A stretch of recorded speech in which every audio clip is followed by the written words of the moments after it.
Well, welcome everybody to the fourth and final module in this four-part month-long Teaching Artist Training Academy coming out of Bunnell Street Art Center in Homer.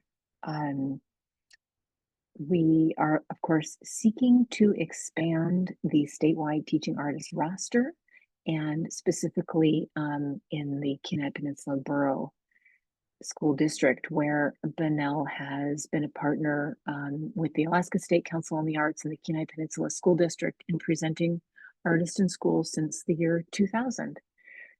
So joining me tonight, in addition to prospective teaching artists and school teachers who may wish to bring the program to their school, is Laura Forbes. And she is from the Alaska State Council on the Arts, where she's a program director of arts education. Thank you, Laura, for joining us again, and to all of you who are connecting from near and far in Alaska. I'm going to jump right into the slide talk by way of inviting Laura to describe in brief what she does and how we use the statewide teaching artist roster to empower schools with opportunities to choose teaching artists. So can you all see my screen? Yes. My crazy, messy computer top. Here we are, my desktop. Love it. Love these pictures. So, hi everybody. Nice to see some familiar faces from earlier in November. As Asia noted, I'm Laura Forbes. I'm the Arts Education Program Director at the Alaska State Council on the Arts, where I've been working since about 2012. So what I think you all have been talking about for the last 3 sessions, models of artists in schools residencies, right? So I remember in our first conversation when I got to join you before, we sort of talked about the Bunnell Street Art Center model, working with schools in the Kenai Peninsula Borough School District. And I had the opportunity to kind of talk about what you might see if you're approached, should you elect to submit an application to the statewide teaching artist roster, and a school from somewhere outside of the Bunnell Street Art Center program approaches you, what you might expect. There's similarities and differences. Artists in Schools is a long-standing program, and certainly over the last 4 years, we've had to be flexible with the model. But again, just to kind of reground us in sort of the origins of artists in schools from the perspective of the Alaska State Council on the Arts, there are key core components, right? There's the arts instruction between a teaching artist and students in a school during the school day. There's opportunities for teacher and staff professional development with the goal of increasing teacher confidence and competence to teach in and through the arts and cultures of Alaska. And there's community engagement as another critical piece, which is inviting the greater school community, the broader school community together to celebrate the experience of a teaching artist residency in a school. And of course, there is an opportunity as well to sort of talk about the experience of a residency with people who might be able to help support that kind of work in schools in Alaska in the future. And the roster, the statewide teaching artist roster, was developed as a way to it's sort of a way to get to know who teaching artists are, right? Teaching artistry is in itself a discipline that is somewhat different than perhaps your studio artist practice or perhaps a classroom teaching role. it's a little bit of both, and the experience of sort of being a community facilitator as well in bringing many people together towards a common purpose through a teaching artist residency, which can be a magic experience. And there's definitely magic in that, but there's also a lot of skill and facility and experience of practicing as a teaching artist, right? So the STAR is a listing of artists of a whole diverse range of discipline and approach and experience who have stated their interest in being involved with teaching artist residencies and who have submitted their application, their work samples to the Alaska State Council on the Arts to do a panel process where the criteria that we use is common to the program, is published, and people can review teaching artist applications to join the roster and be able to say, yes, this seems like a good time for this artist to be joining this roster, or perhaps request additional information or a future application. So I'll just pause there, Asia. Thank you for your management of moving through the slides. It seems like we're kind of hitting the spots, but just to pause there with that sort of broad background about why the statewide teaching artist roster.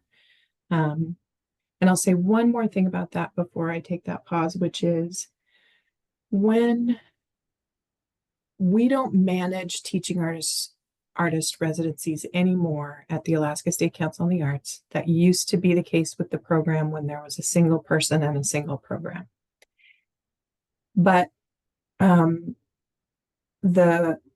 the school or school district or organization like Bunnell applying on behalf of a school or school district, they submit a grant application to the Alaska State Council on the Arts. And then that funding goes to the school district or organization partnering, and they work directly with the teaching artist from the roster. On those grant applications, there is a direct and specific desire to work with statewide teaching artist roster artists, because again, their work has been adjudicated by a panel. STAR artists have explicitly and specifically noted their desire to work in classroom settings as a teaching artist in Alaska. Not every artist wants to be a teaching artist. Not every teacher wants to be a teaching artist. So that explicit statement of a desire to do this work is also important. And I'll pause there. Any questions so far?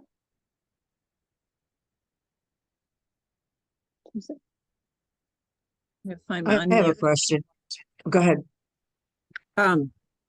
When we're applying, like if we are interested, then it makes sense to me that everything in the Kenai Peninsula Borough School District would go through Bunnell.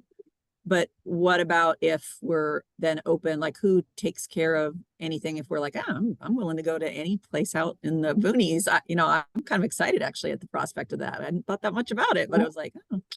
So what happens with that as far as the application process? Well, the one of the awesome things about, organizations like Bunnell that have built this long history and sort of process and thoughtfulness around connecting schools and artists in a region is that there is that support. When you are working individually with a school, that is essentially you are the coordinator and the facilitator in partnership with the school directly. And ideally your experience working through this training and or experience with residencies that are supported, like the independent program in the Kenai Peninsula Borough that Bunnell Street Art Center supports. That's incredibly valuable experience.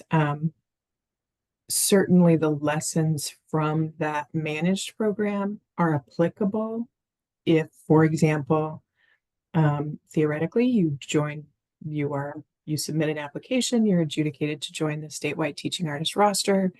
A teacher somewhere or a principal who's trying to design a residency is like, I want to call Susan because I like the approach that she's describing in the roster. And you have a chat, you find that you have space and time available for what they're asking for. They, in conversation with you, affirm that what you're trying to do aligns with what they're trying to do. And then you begin to plan the residency. The school is the applicant for an Artists in Schools grant via that process. And they will work with teaching artists to apply for a grant. Similar things that you'll be creating through this process, like a sample lesson plan, and perhaps a letter of understanding would be provided for that application, along with input into what are the goals, what are the kinds of activities we're going to be doing during a residency. So that collaboration then is direct, and the school is the applicant, just for example. There are other managed programs, some working with support from an organization like Bunnell, and some working directly with a school district. So it may be that there is a school district person who is coordinating residencies across their school district and maybe having conversation with you along those lines. So it'll vary, is sort of the short and longer answer. Sorry, that was a little long. But it happens in a variety of different ways. And the other thing about the roster is that we have other grant programs that we work with, not only the Artists in Schools program. So it is a resource for people, whether they have Artists in Schools funding or other funding, or they're funding it directly through their school or community-based project budget.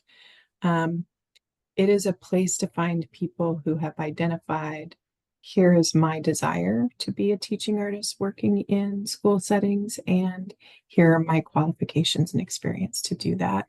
And here are my preferences for how I would like to do that.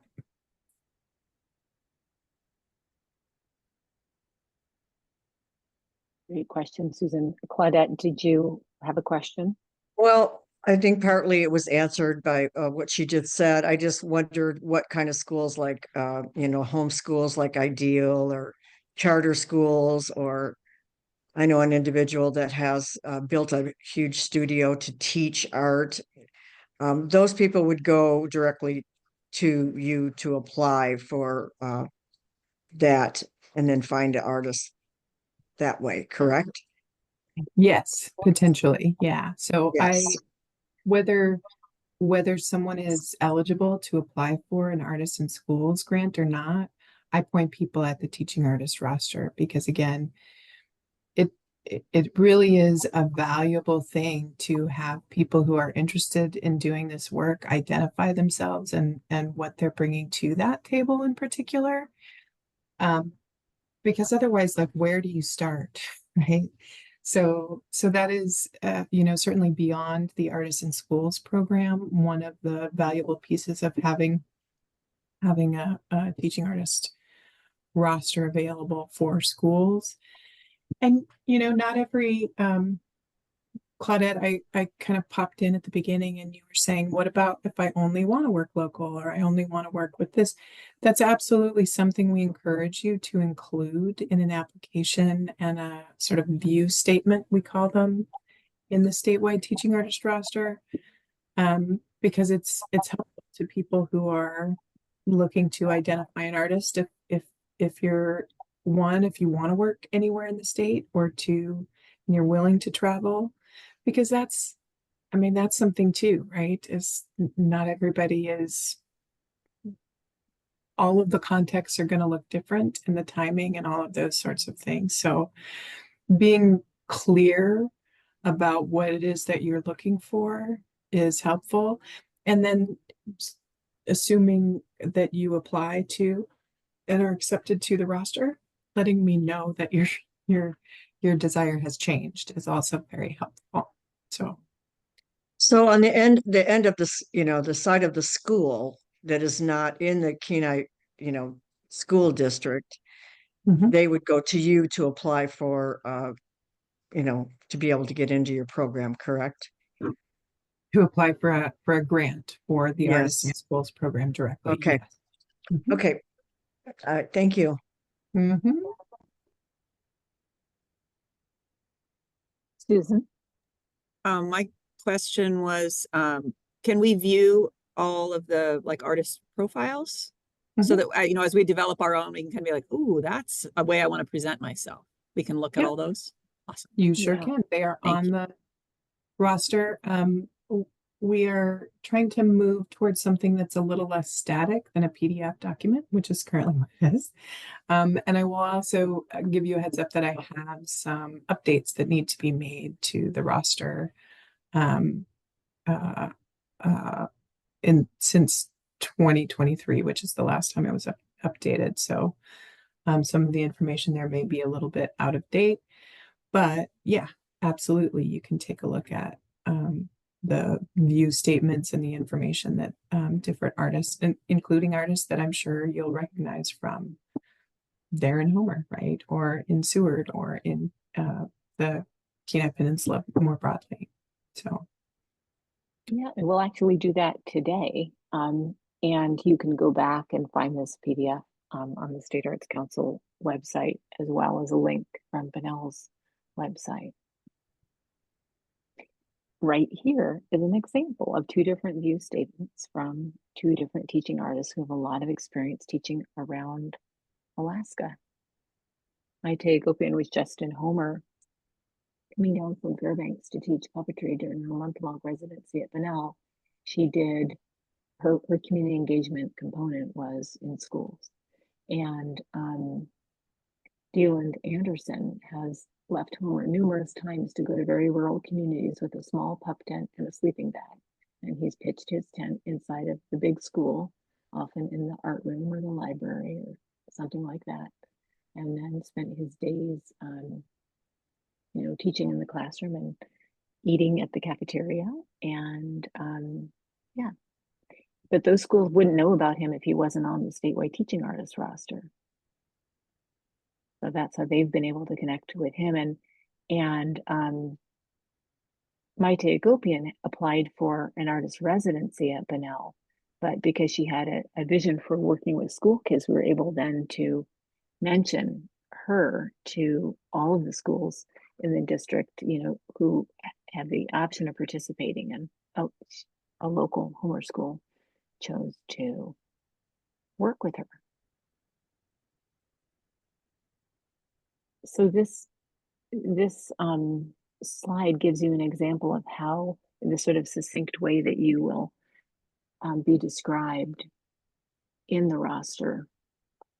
Your application is a little bit thicker than this, and we'll look at the application itself as well. But this, I really appreciate when artists are very specific in their specialization.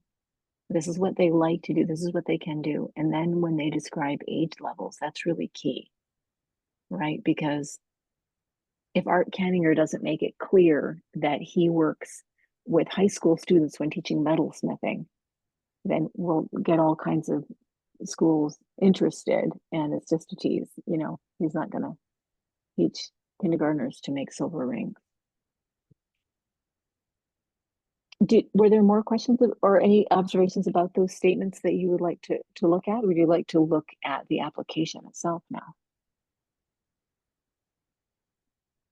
To move forward with the application. So there's a checklist, and that's really clear in the application itself. And this is just, reviewing information again that's easily available online. But just to explain that this process is ongoing. There's 2 times a year when the artists are added, and what are the materials that you need to attach, in what format you should attach them in. All very, very, very straightforward. And again, this is available as a PDF, so you don't have to take notes on any of these slides. So you'll note that my email is included here in both the prior slide and this slide with instructions about submitting an application to the statewide teaching artist roster. And I am that person on the other end of the email. And one of the things to be aware of is that, and I'm so glad that Asia pulled in the checklist, because we'll go through that, because a lot of what we ask for in the application is actually attachment type material, or materials sort of that aren't necessarily formed based. There is a couple of forms, but most of it is information about you and your work submitted in attached materials. If you ever, and this is sort of that cover sheet piece, right? That we ask sort of the basics of how to get in touch with you, because one of the things is that if I have a question about an application that I receive before it goes to a panel review, I'll just call and ask the question. We don't want to turn back an application if we don't have to. If there's a piece missing or there's something like that, we'll give you a call if it for some reason doesn't seem complete, or we're not sure, or we can't read a document for some reason or another, because in this era of all the computer systems, sometimes the computer systems don't talk to each other. So we would certainly give you a call. The checklist is sort of both this cover and this checklist. These can certainly be hand filled. And this is really, I as a person like a checklist. So you'll often see checklists from me, and I am happy to walk through them with people. But it helps me feel like I've covered the bases, right? And I've tried to be sort of specific, but not too overwhelming on what these pieces are.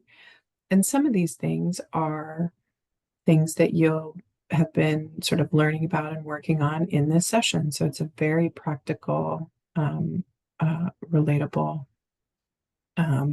activity to be in these trainings.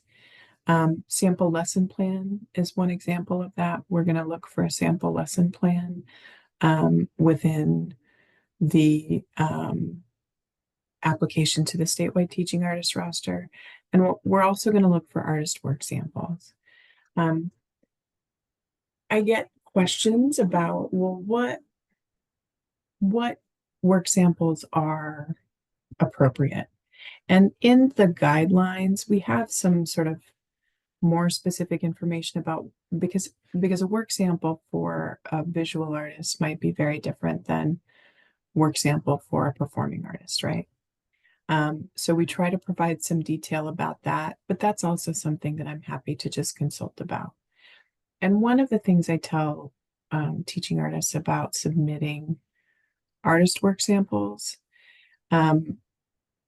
if, for example, you're submitting 10 slides or 10 images of your work in an image-based work sample format, I encourage folks to show a body of work for most of that work samples. If you have significant experience working as a teaching artist in that context, I encourage you to include at least a couple of images out of your 10 that show your work as a teaching artist. Because that is sort of, again, it's a unique discipline. And we want to see the quality of your artwork and the body of your artwork, and including teaching artist practice. So I just wanted to highlight those two things specifically. I also want to highlight letters of recommendation, but I'll just pause there, Asia, for sort of thoughts.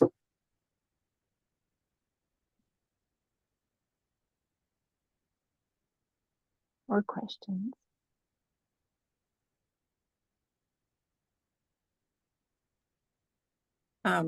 One, I feel good that like I'm planning to be a classroom teacher still at Kenai Middle for another 1.5 years. So I'm really happy that I'm in this right now because it's giving me time to think about it and think of how I'm going to put, different things together. But like for the letters of recommendation, one of the people I'm thinking of would be like Charlotte Coots over at the Kenai Art Center. Would that be like, yay, excellent? I mean, because she knows me as the teacher of her children for many years, the teacher of a gifted program, as well as someone who submits their artwork at the art center. I mean, like, she'd be great. Yeah. As one of them. Okay. And then like maybe something that's more like educational, like art side and an other balance. It's been a really long time since I've had to have a letter of recommendation for anything. Yeah. I think most of the ones I have, those people are dead now. So yeah, I mean, no, I think that is a great tack that we're looking for at least 2 and up to 3 letters of recommendation. If you've done a residency with Bunnell Street Art Center before, for example, not necessarily at this point, or if you've done work with schools in your local area already, school teachers who you've worked with, those are great letters of recommendation. People who are familiar with your experience and what it is like to work with you as a teaching artist and as an artist, Susan, as you say, someone who has experience with multiple facets of your practice. That's a great person to approach for a letter of recommendation. I would also say that if you are not at a point where you're necessarily totally ready to submit to the statewide teaching artist roster, but you want to work towards, there's the question of chicken and egg, right? Like, okay, well, how do I start working with the teaching artist residency if I don't already have that experience? Or what are my experiences? How do those apply to applying to the statewide teaching artist roster? And if you are looking for more experience working directly in a classroom, if we could, I'd love to just pause and spend a little bit of time maybe talking about what some of the options are. For example, if you have a colleague or someone that you have a relationship with or have done some volunteering or some work in a school, approaching a teacher, say you develop a sample lesson plan and you'd like to test it out if it's something new that you've not done before. Working with people locally, people that people that you have a relationship with, who you could also ask for feedback in their classroom if you know teachers who would be willing to give you some time to share a lesson. That's a great way to start getting experience in building relationships and getting feedback from what it is in the classroom experience, as well as potentially a letter of recommendation, right? Who is familiar with your work and has experience with you in a classroom.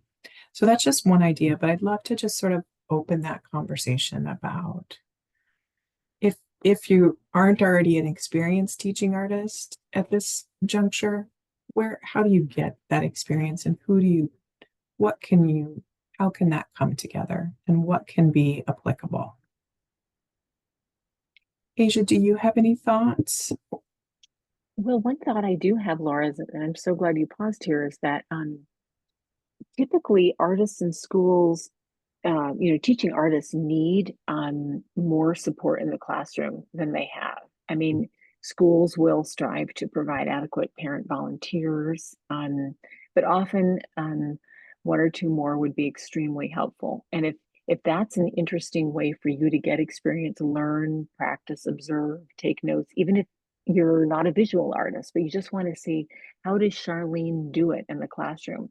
we could definitely hook you up with you'd become, you'd go through the Kenai Peninsula Borough School District Volunteer Clearance, which an Artisan Schools has to do anyway.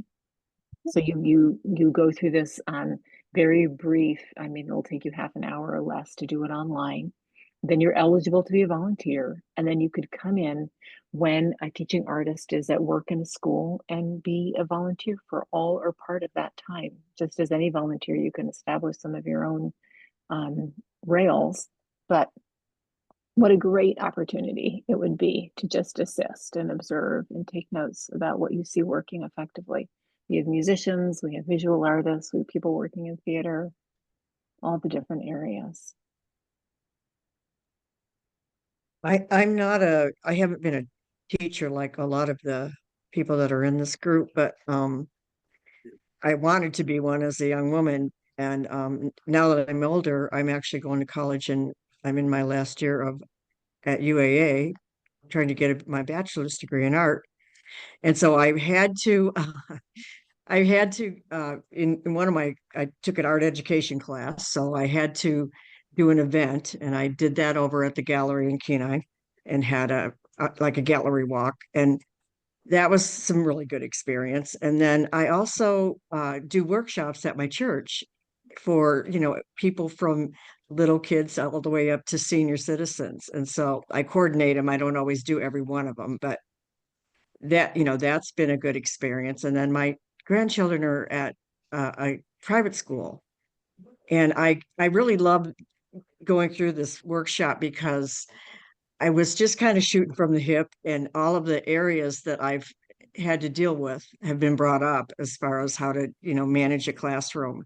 And I'm just, learning on the job. But I really love it. And they have me coming in. I think funding is an issue it's a private school. I think funding is a bit of an issue. I was teaching there like 2 or 3 times a month last year. And this year it's only once a month because they lost grant money, is what they said. But I am going every month and doing, and I teach from pre-K up to 6th grade. So there's 3 sections of kids. And, I love it. I guess my only regret is that I didn't do it sooner, because I really do love it. But anyway, this has been a great resource for me to, to understand that everybody deals with the same problems when they're trying to teach art. And, I really appreciate this. So that's how I got my experience, just on the job. Actually, I loved it. My art teacher from UAA, Hermina, I forget what her last name was now, but she said the way you learn to teach art is to teach art. And so anyway, thank you. We also have a wonderful community partner in the Homework Council on the Arts, which has many years of experience offering a really strong after-school program, summer program, which is another way that a person could get involved in teaching a short course that might be, anything from 5 to 20 hours. And it's just a way to ramp up and make some community connections. Parents can be advocates for artisan schools as much as teachers can, in terms of being a part of a parent teacher organization and making recommendations for who might be invited to teach through artisan schools. I agree. Those are really great opportunities to kind of when you're starting to sort of think about the application, what is my experience and what is applicable here? And all of those are absolutely applicable. Please don't hesitate to consider this application and building your own teaching artist practice. If you haven't done, 3 teaching artist residencies in the format that we've described here, because as you sort of develop this practice, it's unlikely that that's where you're starting. There are a lot of ways to get experience, and you probably have more experience than you imagine. Susan, I see you have a hand.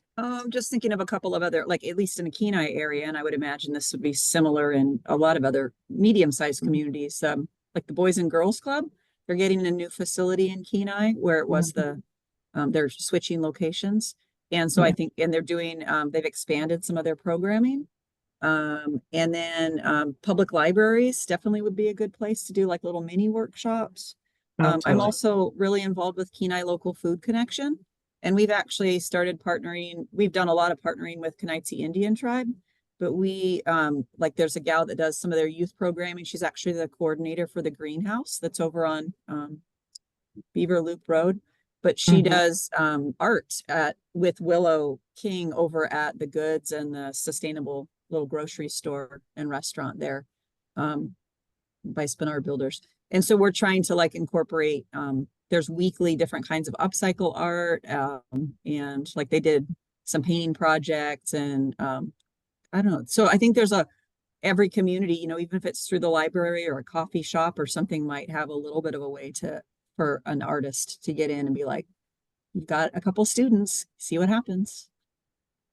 Well, I'll say that you'd be surprised how often I get inquiries about who are teaching artists I could work with from people who are representing organizations like libraries and all kinds of community organizations outside of schools. Because teaching artist practice is valuable. So, and it's unique. So, those are great examples, Susan. Thank you for that. And so, just briefly to talk about sort of eligibility.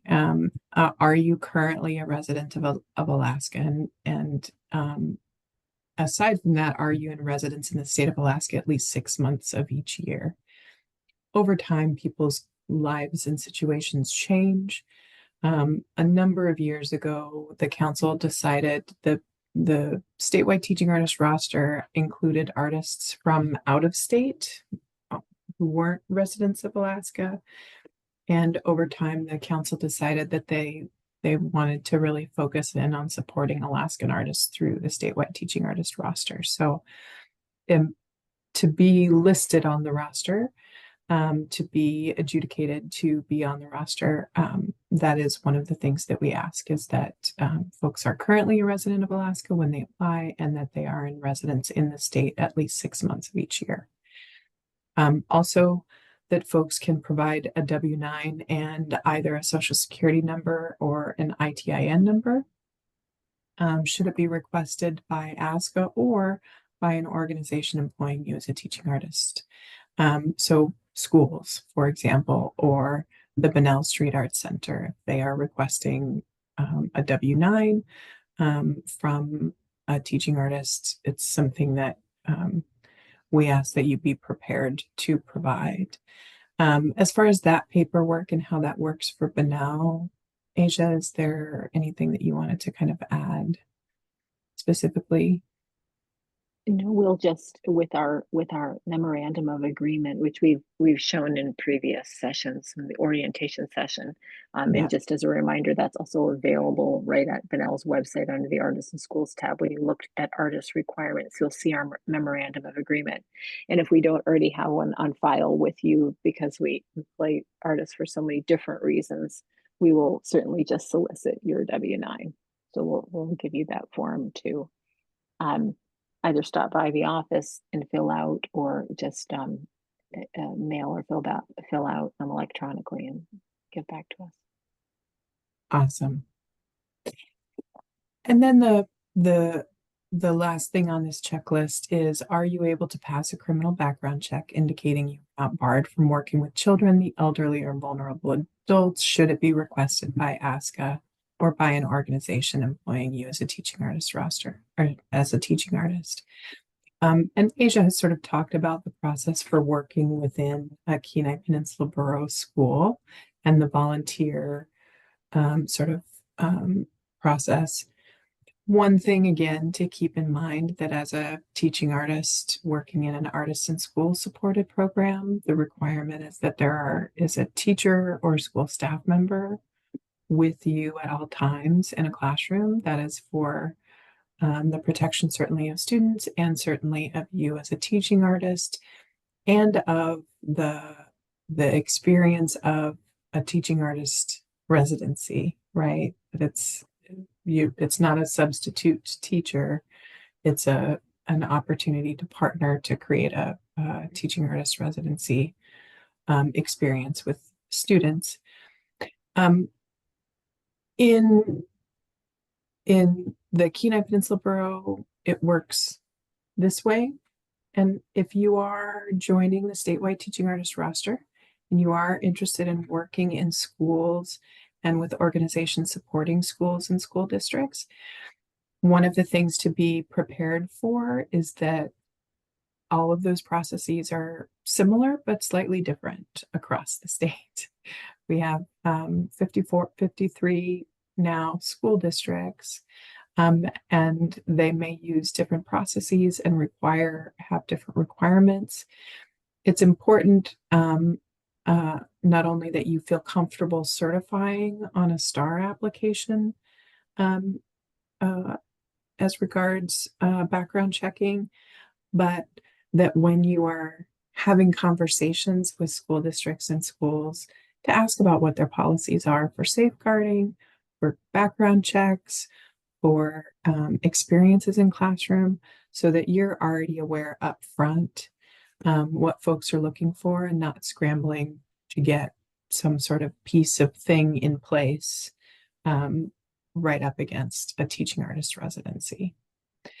I'll pause there. Questions, comments about that safeguarding piece?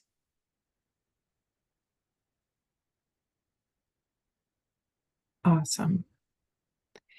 I'm guessing you may have talked a little bit about this sort of in developing a professional teaching artist practice.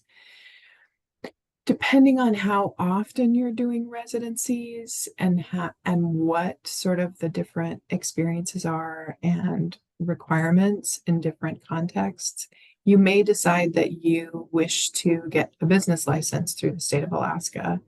You may decide that you wish to hold your own commercial liability insurance. You may wish to sort of build a business around your teaching artist practice. One of the things that I included in the sort of resource list for teaching artists that I provided back in the first session during orientation includes some sites that have more information about that sort of building your business around teaching artist practice, and sort of what are the, anytime we're putting ourselves out to do a thing, to lead a thing, to be, in our community as part of a business practice, there are risks to just sort of take into account and consider for yourself. So I wanted to just highlight that there are people out there who can help answer questions as you're sort of getting into that space. Asia, do you have anything to add just as far as that sort of personal safeguarding and sort of what to consider as part of an artist practice? And again, recognizing that there's different scales of how much someone wants to be doing this kind of work. I don't think not anything that you haven't said, Laura. I don't have anything to add. I do have a question because I actually do that. Mhm. When I go to teach, I do have a business license, and when I go to teach, I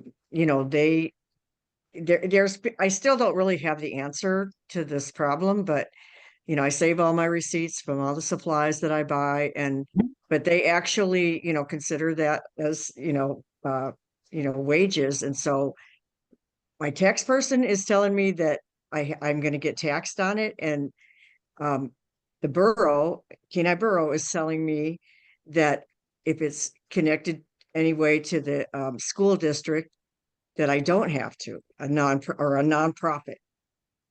So I don't know the answer to that. I really don't. I'm going to have to find out because, when I go to do my taxes this year, but I do save every receipt that I, have, and so that it will, subtract the tax liability if I happen to have to pay that. So, and in the sales tax, that was the other thing too. I didn't know if I had to pay sales tax on it, and one person is saying one thing and another person is saying something else. So anyway, to be continued.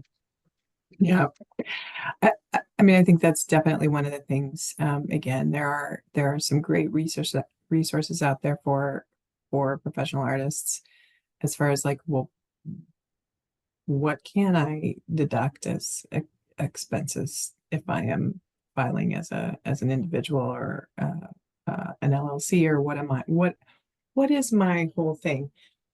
One of the things, depending on how complicated your materials are, is to consider working with a tax preparer who can become familiar with your business and your practices over time.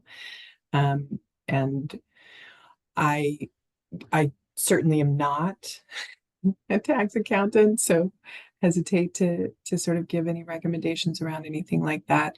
But just to be aware, I think keeping expenses sort of, I had a colleague who used to sort of talk about projects from a Home Depot bucket methodology, which was, her name is Saunders, and she's up in the valley, and she's an awesome human. And she would say, when I'm working on a project that's a definable project, I take all of the materials that might be business related, whether it, if it's a question of, do I need to keep this or do I not? And she would just throw it in her Home Depot bucket for that project, for that particular piece of her practice, until the thing was rolled through. So she's not missing anything. And she can go back through everything and make sure of what actually is applicable and appropriate over time, right? If you're like me, and I grew up working with Pier 1 Theater down in Homer, and it was the first time I had ever seen a big thing of shelves with Xerox box tops, with Sharpie marker labeling what the thing is and what the project is. Working out a simple system for yourself where you can kind of hold on to things while you're in the middle of a project, so that at the end of the project, you've got all the bits and parts that you can kind of sort through, whether it's documentation or receipts or, things that someone told you, or pieces of material, or this, that, and the other thing. It's helpful to just have a system for yourself that's simple, that kind of can hold your chaos, until, I should say, my chaos. I'm the chaos. I don't want to implicate any of y'all's chaos. But just a simple way to kind of keep this residency, that residency, this project, that project. So very good advice from our friend Do Saunders. have that I kind of down just because I've been in business, but what I was trying to say was that the agencies are giving me two different explanations. Like, one says I don't have to charge sales tax, and my tax preparer says I have to pay the sales tax, and the Kenai Peninsula Borough says I do not. So Right. I think there's some think, gray area right now about some of these yeah, things. I do have some thoughts about that, Claudette. So if you're employed by a nonprofit, like under contract as a teaching artist, you would be paying sales tax. I mean, you would be paying income tax, federal income tax, of course, not state. Um, there is a line item in the Kenai Peninsula Borough sales tax reporting sheet, and very helpful people who work in that office.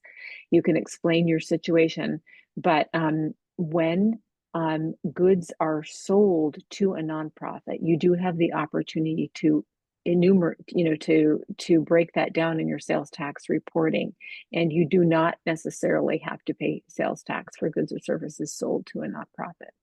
So I would just talk to the very friendly and helpful people in the Kenai Peninsula Sales Tax Office. And of course, you can deduct your supplies for your federal taxes. So yeah, I think these questions aren't that complicated, and whether or not your tax accountant knows it depending on if they're local or not, you can definitely get really good information from the Kenai Peninsula Borough Sales Tax Office. Awesome. So primary art discipline, I just want to make a note of this. It is awesome if you are a multidisciplinary artist, and for the purposes of this application for the statewide teaching artist roster, we ask you to submit work samples with your application for each of the primary disciplines you check on the list. One, as it notes here, one set of samples may satisfy multiple disciplines. But what this is doing here is, because multidisciplinary artists within the scope of a teaching arts practice and the statewide teaching artist roster in particular, we love that. And I think that's awesome and wonderful, because it just gives you more tools for your toolbox, right? But in this case, it's really about trying to give the people who are reviewing and adjudicating through the lens of the program criteria, your application guidance on what they're looking at here. So I just wanted to note, not trying to pigeonhole anyone, but really this is just about a clear and complete application. And again, this is sort of the other piece of the application that just sort of goes with, and I think there's one more page. I don't have the application open in front of me. I think there's one more page or so that has some, oh look, and here they are, here they are. Some sort of form-like questions and check boxes. And really, again, this is, in completing these sections of the application, it's really about giving guidance to the people who will be reading your application as to what you're sort of focused in on here.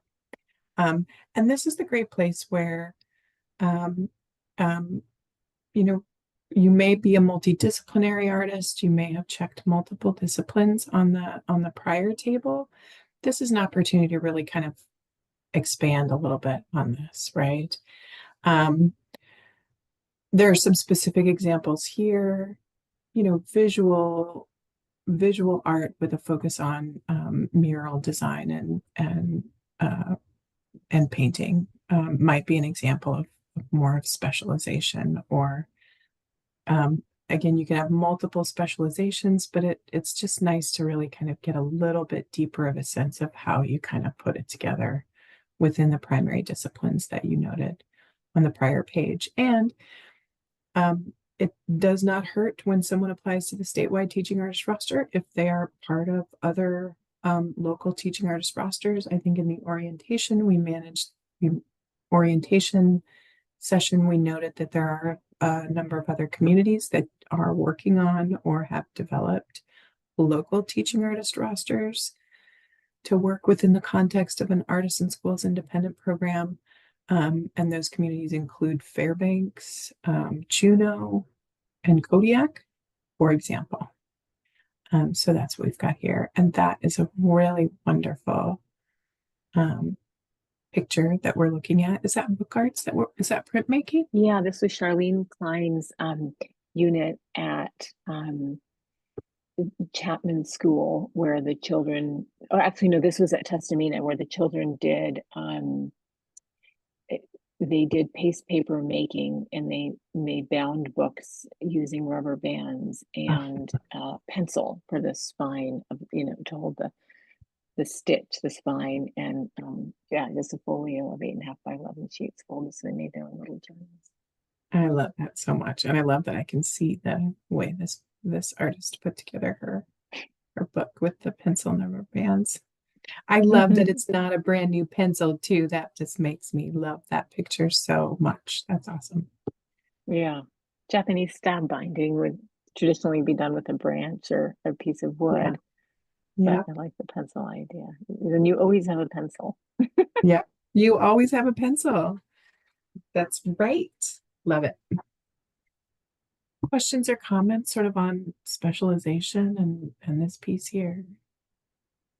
I thought of an interesting example as you were talking about that, Laura. One artist who we know really well, he's a master teacher with a really long history teaching in arts and schools, is Eddie Wood. He's a Latino Alaskan who has been instrumental in reviving traditional Yupik skin drum making, and he's got more of a Cuban drum background, but he also teaches theater, storytelling, and partner dancing. So he checks the box of dance, theater, and music, and he just describes what he does. He's been hired by schools to teach something like salsa dance to junior high students, to teach movement and storytelling with drumming to kids. It just really varies. But he can just state, in his profile, he can kind of elucidate a little bit more what he means when he checks in Yeah. different media. And that's exactly what that specialization piece is about, is sort of briefly and concisely just sort of giving a little bit more detail. And it also sort of leads me to, I think there are a lot of multidisciplinary artists in Alaska, just because I think there's a uniquely sort of close artist community and people collaborate and learn from each other and work with each other. I think teaching artistry in particular is the case. I think there's a lot of teaching artists who tend to appreciate sort of learning new mediums and new styles of work, which is another, as your practice develops, even if you yourself are maybe not fully mastered a new media or discipline that you're yourself learning, I would encourage folks not to hesitate to include that within the scope of a teaching artist practice, because again, teaching artists are facilitators, and learning together is a pretty awesome way to practice teaching artistry as well. In music, folks are always learning new instruments and expanding sort of the scope of practice. I encourage folks to bring the completeness of your artistry into teaching artist practice. So, anything else here that you can think of, Asia? I was thinking a little bit more about Eddie, and here's a really neat example under specialization. He's a Spanish speaker, a native Spanish speaker, and a couple times he's come to schools through the Spanish class, because we don't want art, and you'll remember this stated earlier, we don't want the Artists in Schools program to be a replacement for school district art programs. We Right. want it to be a way that systemically a school can go deeper, thinking about how the arts can illuminate other forms of intelligence and learning. So Eddie, a native Spanish speaker, could come into your Spanish class and in Spanish teach salsa dancing. That's such a great example. And we see this throughout the sort of view statements and through the specialization statements that artists make. If someone is a scientist and an artist, I'm talking about multidisciplinary work. Certainly language is another discipline of study and practice. Science is another area. I think about a variety of artists on the teaching artist practice, because we're, as Asia said, with Artists in Schools, the goal is never to supplant art specialist teachers within schools. That's critical and challenging in our schools in Alaska. It is to complement. And so it could very well be the Spanish teacher. It could be the science teacher. It could be a CTE teacher. It could be a generalist classroom teacher. It could be the principal. It could be a variety of folks who are motivating and seeking these residency opportunities within a school context. And I would encourage you to, within your view statement and within development of your lesson plans, within the development of your specialization statement, to consider what is the the whole of me that makes me want to work within a teaching artist practice. Something that's come up before, and it might have been you, Michelle, who mentioned an interest in healing arts or trauma-informed practices. The specialization would be an excellent opportunity if you have any special training related to trauma-informed practices or healing. If you might have been a nurse before you became a visual artist, if you might have been a counselor or you practice yoga or any other potentially related experience or certification or training to any degree that you've done that shapes as Laura said, the whole of who you are. And I believe that those will become more and more appealing to schools as schools are dealing with more and more complex issues around everything from intergenerational violence to, just community dynamics and family dynamics that affect learning performance, and how artists through their innovations, empathy, and experience can just create safe and really new spaces for students to grow and learn.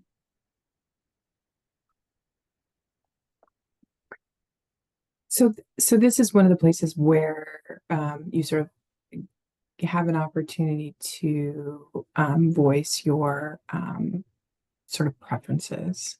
Again, in the third section, I only prefer to practice locally. I will practice in communities in my geographic region, or I will practice anywhere in the state of Alaska. So when there is a preference noted other than anywhere in the state of Alaska, those are things that we would incorporate into the sort of brief description of the teaching artist practice that's shown in the statewide teaching artist roster document.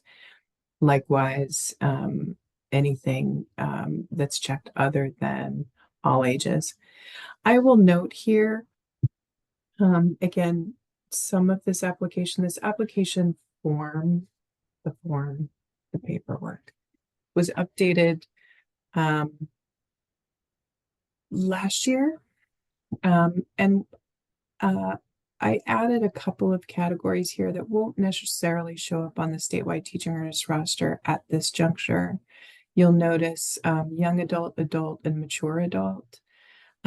I think there are more and more folks looking for teaching artists who might be working with adult populations. And in particular, I think there's an interest in creative aging, working with elders, because we know that creative practice is one of the ways that helps build community and is a way to stay healthy and vibrant and connected to your community within an elder community.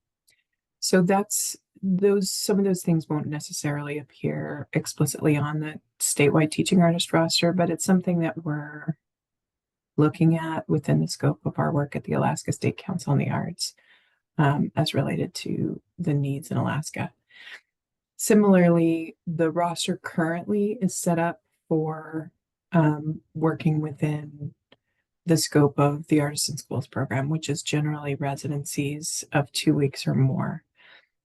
This second teaching artist preference is not something that will necessarily show up here, but as we sort of expand the utility of that document and sort of what we're able to support, it's helpful for me to know the full scope of what folks are interested in as I get sort of individual requests.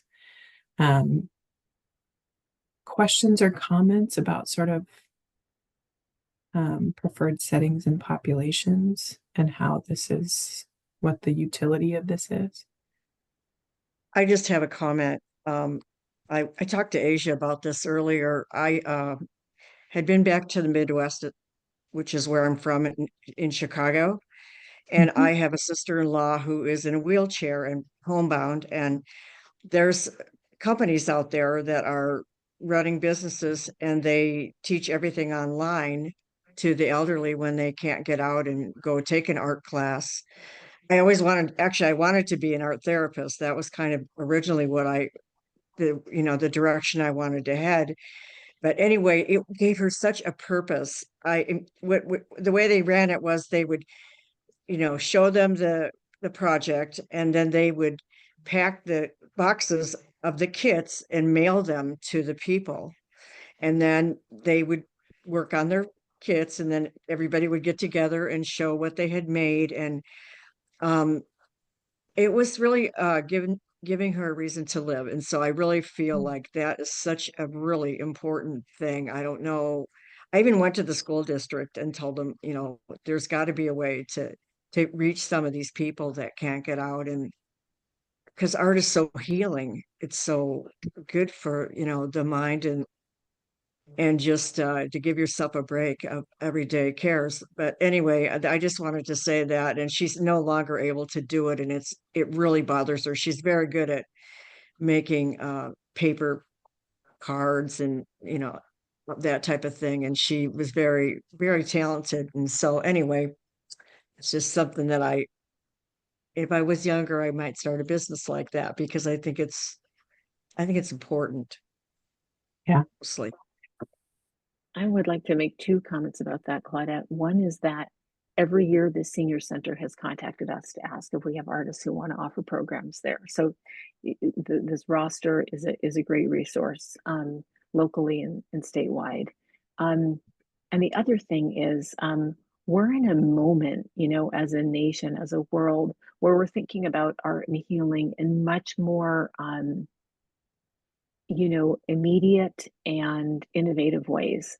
And so the way I, as a local arts agency, the way I see my role is that we're just trying to connect ideas and individuals with opportunities, right? And so we're there's a great grant opportunity to just become available related to art and healing through the state office. And for so many really since COVID, we've had these ongoing variations and refinements of art and healing workshops in our community. And I'm just so interested in knowing what people want to do just to connect. It could be audiences that have accessibility challenges. We could do an online thing. If we can do it for this, why couldn't we do it for, homebound audiences? We can do it for kids. We can do it for seniors. So I think, Laura and I are just resources really that work for arts organizations that are trying to strengthen Alaska's fiber through the arts, right? So like, if you have ideas that don't fit into one of these boxes, but you just have ideas, please share them with us, and we might be able to connect you with an opportunity, or you might empower us with a grant that we're trying to write. So we can help you find work. And, I think it's really exciting. Okay, I gotta chime in, just thinking of the fiber, haha, and Claudette's a fiber artist too, right? So at our school nurse, Dixie, has been really instrumental in helping to incorporate the Sources of Strength program, which is a national curriculum. And so we actually have these little friendship benches that are inside the front entryway. The kids worked with Home Depot last year to build the benches. And I'm working with Dixie and the kids, and we're making, for each of the colors on the Sources of Strength wheel, the first one that we did was mental health. And then the one that we're working on right now is for the color is orange. So I rated my fabric stash, and then the kids brought fabric in, and it's not sewn down yet. I'm going to back up a little. It's a scrap of just some old batik that had staple holes from the bulletin board. It's our foundation, but it's all scraps, fussy cut out and laid on all raw edge, which is driving me crazy. I'm having to get used to the raw edge.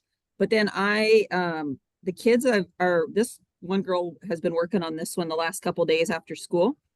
The first one we did, like 4 kids were doing it, but just sitting quietly in my room while she's waiting for her mom to get off work. She works in the office, and like cutting out all these little shapes and random things and pinning them on. And then I'm also upcycle tie-dyeing for the back over at the Goods once a month. Nice. And that's the back of the pillow. Well, that's the foundation. The back of each pillow is the tie-dye, and we're just using thrift store pillows on the inside. So there's no expense. I mean, I popped the $2 or $3 at Salvation Army to buy, each of the pillows as we work on them. And then I'm personally finding it incredibly therapeutic. And I will be honest that in the world we are living in, like at this very moment in 2024, if I'm not making something every day, I'm going to lose it. Yeah, I'm with you. I'm like, I have to go home and create something Yeah. every single day. And I get to do that in my job because of what my students do and incorporate art.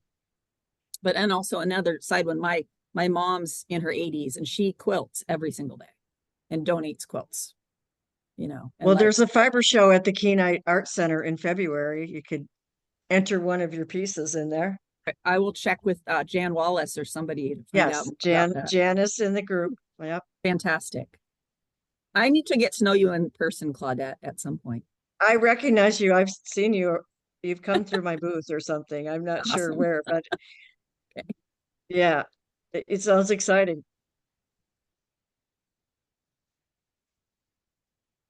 So, thank you for all those thoughts. And sort of continuing forward, we do ask for emergency contact information. In general, when you are working in the Artists in Schools program or any other sort of school program, ideally, folks would request your emergency contact information directly if you're going to be going to their community and there should be a need. But we do keep emergency contact information on file should we be contacted by someone who is working within the Artists in Schools program. And then again, the certification is a standard statement that we ask you to read and sign to before submitting this application. It's very similar to certification for any of our individual grant programs or grant programs working with schools. And again,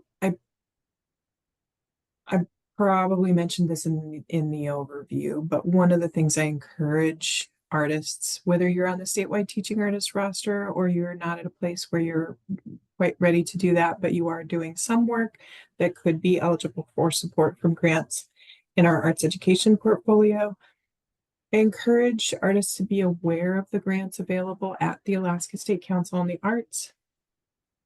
Because though you may not be eligible to apply for an organizational grant that a school can apply for, or that a community organization can apply for, if you are aware of those resources currently available at the Alaska State Council on the Arts, you can certainly operate as an ambassador and advocate for your own work. Because, just talking about some of our quarterly grant categories. For example, the Community Arts Development Grant is geared towards organizations that may or may not be an arts organization to apply for funds supporting community across Alaska, and is specifically focused on communities that may be underrepresented in access to the arts, like homebound elder communities, right? If there's a partner that you're having a conversation with that is working with those communities and is eager to help you put together a program similar to any of the discussions we've heard today, those resources are something that you should be able to say, hey, are you aware of the Alaska State Council on the Arts, which is your state arts agency? And I'm aware of this community arts development grant that is available through the Alaska State Council on the Arts. Again, certainly being aware of the Artists in Schools program as a teaching artist is critically important, as well as the independent Artists in Schools program that Bunnell Street Arts Center operates. But there's a lot of different resources at the Alaska State Council on the Arts to support connections between community and artists. So, and those grants have certifications that are kind of similar to this one, which is what prompted me to reiterate that. So, that's my little side conversation. But I'm so glad you mentioned that, Laura, because it just really brings up the fact that this is part of the work that we do. And it's all about art. It's all about community. It's all about engagement. It's all about, at this moment, bringing joy, health, healing, connection, and strength to communities. And so ideas that may have come up for you or questions you might have, I sure hope you'll follow up. And you're welcome to contact me through, Asia@benellarts.org. I'll put that in the chat. And, just to remind you that like the possibilities are much bigger than what we're talking about here today. This is just part of the context that we're working in. I'm going to pop out of the screen share and share my contact, and I'll share mine too. perfect. How about them?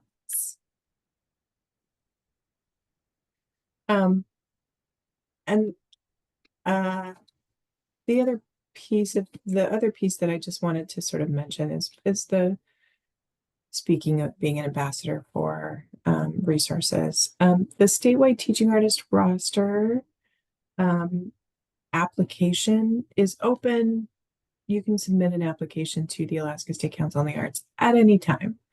There are two sort of deadlines where we pause and we review applications. The next application deadline is coming up on April 15th. And then we just had one on November 1st. So twice a year, essentially. And the deadline for Artists in Schools grant applications to the Alaska State Council on the Arts. And again, this is that process we talked about in the overview that Bunnell Street Arts Center applies to the Alaska State Council on the Arts for Artists in School funds, and then well over matches it and leverages all kinds of resources in community to make an independent Artists in Schools program in that region, which we are very appreciative of all of the work that Bunnell does to support schools and teaching artists coming together. But at that April 15th and that November 1st deadline, those are a couple of deadlines. Should you join the roster through that application process, you'll want to kind of keep in mind. Because the other way that teaching artists have developed artist residency applications is by approaching schools and by word of mouth, and sort of that process of connecting with different folks who are interested in school residencies and school programming. So as you are an advocate and ambassador for your own work in schools and communities, don't hesitate to reach out to Asia to see what she's aware of, and certainly don't hesitate to reach out to me as I finish typing in my contact information.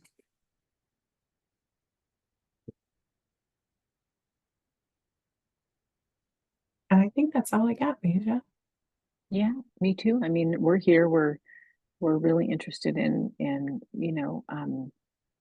just helping support your objectives and joining these trainings. And I hope you'll be in touch. If you did you all get that email I sent earlier today that included a link to a little survey about this workshop? I would love to hear back from you on this and learn about what else you might like to learn and discuss or share, and how we can continue to like resource the Artists in Schools program, but in general the community arts programs that we offer here. And and with our community partners. So, thank you so much for sticking with us through these trainings, and really hope to be in touch with you. Of course, the state teaching artist roster is the big door to so many opportunities, including to what Bunnell can connect you with locally. But as Laura mentioned, there's those two deadlines. One's kind of far away and one just happened. So if you do find yourself completing an application for the roster, if you would send me the same materials, I may be able to hook you up with an opportunity even sooner, just because we have schools looking right now. So we'd love to. Yeah. We lost a lot of artists with COVID, just like so many people who retired, a whole generation kind of just aged out, so we're really looking to bolster our offerings. I stopped dyeing my hair. It's all good. Mm-hmm. I think I feel like I'm aging into it. Perfect. Just, yeah, I'm gonna call it that, because I've been thinking about my retirement, and this is like a really exciting aspect of something that's flexible enough for me, but also still new all the time. I want something that's going to keep my mind and my heart and my soul like always thinking, always creating. And I'm like, I never even thought that it might include being able to travel to places off the Kenai Peninsula. I'm just like, I mean, I'm perfectly happy just to stay close to home, but I don't know, it's kind of exciting thinking, after meeting that gal that was in last week, Yeah. But yeah, I have been gushing to people about these classes and just the excitement of this. And I'm like a little bit disappointed that there aren't some more people who have been like joining this, because I'm like, wow, there's people that I think would love to do this. But I'll just keep spreading the word with it, and our art teacher at our school is so young and new. But I'm also like, hey, maybe there'd be some opportunities for you in the summer, supplement your income a little and like get out and maybe travel around to like a summer school program or something else in the summer. So I'll get her, back in touch. But this has been amazing, like inspiring. I really, really appreciate it. Can I apologize for using the expression aging out? I hate that. No, it's fine. I didn't mean to say that actually, because I think what happens is we're growing up all of our lives, and we just grow out of some things that we did, and because we discovered that we were in a rut, and now there's this new vein that is keeping us young, is keeping us, like vibrant, and that's a really big part of what arts can do for teachers when artists come into schools, for kids. And for yourselves. So yeah, I think I'm a grandma in my art class. I'm a grandma in most of my classes at UAA. But I'm loving it. I am loving it. I'm not kidding. I am learning all kinds of great stuff. That's great. That's awesome. Well, and I think if you teach art with kids, it's like I'm on kind of awe of what I would have done with that pillow front and what the kids are doing with it. Like I'm learning something from that. I'm just like, I'm learning to let go a little bit and be a little bit more free with all of it. So I just feel like that's going to keep me the art, and kids will be like, well, if you were going to be something different, like, if you had a rewind button, you could do your life over. I'd be an art teacher. I'd be an artist. Yeah. Maybe not an English teacher. Kids are not getting any home ec. Like when I went to school, we got cooking and we got sewing, and there's so many people that say, oh, do you ever have sewing classes? Because there's nobody to teach them how to sew unless their mom, knows how to sew.